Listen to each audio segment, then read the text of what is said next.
Hello everyone, I'm Adharmic, and welcome to the first in a series of devlogs I'll be uploading to document the progress of this game. I'm working on a Star Fox-inspired space shooting game with heavy computer science influences. Before I get started, I'd like to introduce myself and my channel, as this is the first real YouTube project I've worked on. I'm in my last year of college as a computer science major, and over the last couple of semesters, I completely fell in love with game development. After making a couple of small games with a few friends for various class projects, I decided that this is something I want to do full-time, or at least as my main hobby. I love every aspect of game development, from the art and music to the nitty-gritty of the programming algorithms. This past semester, I was working with a friend of mine on a prototype for a logic puzzle game, where the player would have to place and connect logic gates to power a circuit that would get them to the next level. At the same time, I was messing around with shooting mechanics that reminded me a lot of the old Star Fox games, and I really wanted to refactor our logic puzzle game to incorporate those shooting elements. In my mind, I was envisioning the main ship being a personified antivirus, hunting down malicious invaders inside of a computer circuitry. At first, I was thinking the enemies would resemble logic gates, and they could be shot down by firing Boolean projectiles to turn their set values to false. For example, if you had an AND enemy, you'd have to just shoot a false projectile so that the AND gate would be false, and then the ship would just lose power and die. However, my partner had the brilliant idea of turning the logic puzzle element of our prototype into a minigame for the space shooter. It could be a revive mechanic. Since the ship is based around logical circuitry, taking enough damage would jumble the circuit, and then the user would have to put the gates back into proper order to make sure that the ship could function again. With these core ideas in mind, I started writing up a game design document. I wanted to make an overarching outline that would be a good summary of everything I wanted to accomplish with this project. It also helps me avoid scope creep and focus on the purest vision that I have for this game. I'll include a link to view the document in the description so you can check it out yourself. It's not an official write-up or anything, but it should give you a good idea of what the final game will look like. There are going to be some spoilers in there though, so you may want to wait for the game's release if you want to enjoy the whole thing blind. Once I knew where I wanted to take this game, I started working on the ship's designs themselves. The first thing I did was set up a PureRef board with a bunch of reference images to give me some inspiration. PureRef is a pretty great tool for amassing references together in an easy-to-view way. You can just gather images from the internet and paste them right onto the board, and I find that easier to manage than something like Pinterest. Once I had all these images ready, I opened up Blender and started working on a ship that evoked feelings of an ore gate, and I called it the Ore Wing. I found some placeholder textures and kinda just slapped them right onto the ship to give it a circuit board feel. I then added some capacitor guns to really seal the deal and created my own texture for them in Photoshop. Now it was time to start bringing things together in Unity. I wanted to get the feeling of movement right, because that's the most important aspect of this game. I watched a lot of videos on this, including an extremely helpful one from Mix and Jam that you can check out in the description.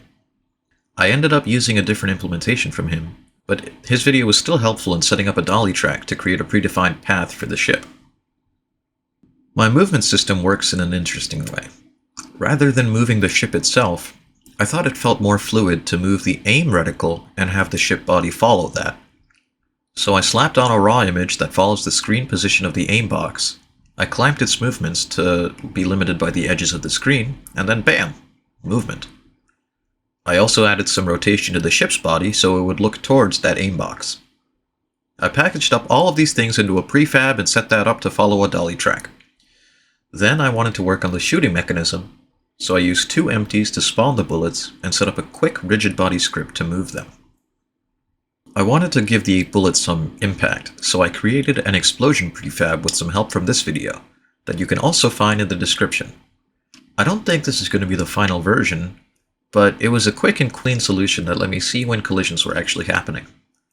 But the problem is, the projectile system moves too quickly, and sometimes it misses the collision events and it just goes right through the mesh colliders. So I think I'm going to have to eventually tweak the shooting to work with raycasts instead. And finally, one of the most important parts of this prototype so far was the environment. Getting this set up actually took the longest out of anything I've done in this video. Although I love 3D modeling, I'm really not that good at it yet, and I'm especially terrible at texturing or painting models. So from the onset of this project, I knew I had to pick an aesthetic that wasn't artistically intensive, but it still had to be nice to look at. The first thing I wanted to do was create some low-poly motherboard components. This would give the feel of being inside a computer when you're playing the game. So again, I set up a pure ref board of City-esque PCB chips to draw inspiration from. There were a lot of iterations that I went through in formulating an art style. I tried a cell shading approach, a statically colored low-poly environment, and even this really complicated randomly generated displacement map terrain that looked incredible but was way too difficult to make a cohesive art style out of. Finally, I decided to go back to the roots of this project and just go for an Outrun or synthwave look. It's easy to pull off, and it looks really good in my opinion, and it also makes sense as a representation of the inside of computer software, with its super digital and abstract look. I started retexturing my models to give them a little bit of a rough, hand-drawn feel, but still align with the Outrun aesthetic. Then came the fun part, messing with some shaders. I'm pretty new to Unity's shader graph, and it took me a while to even understand the different rendering pipelines that Unity offers. But since this isn't a very graphically intensive game, I decided to stick to the URP and started messing around with a few nodes. I whipped up this quick emission texture in Photoshop, and I applied a few nodes to tile and offset it, making this really cool kind of matrixy effect that adds a dynamic layer to the materials I'm using. Once I finally had all of the materials ready, I applied them to the terrain and started sculpting out a landscape and placing a few obstacles. What really brought the look together for this game was the little bit of post-processing I applied. First I added some bloom, and then some chromatic aberration, which I think really accentuates the digital feel, as well as some depth of field to make it really seem like a miniature scale. And I think these effects kind of just bring it all together as sort of this cyberspace, digital antivirus hunting down malicious invaders. And with all of that done, I've created the framework for a game that I think I'm really going to enjoy developing. This is something I really seriously look forward to doing in my free time, and I can't wait to have a finished project that people can enjoy playing. Thank you all for watching, and if you're interested at all in this project, please feel free to like and subscribe.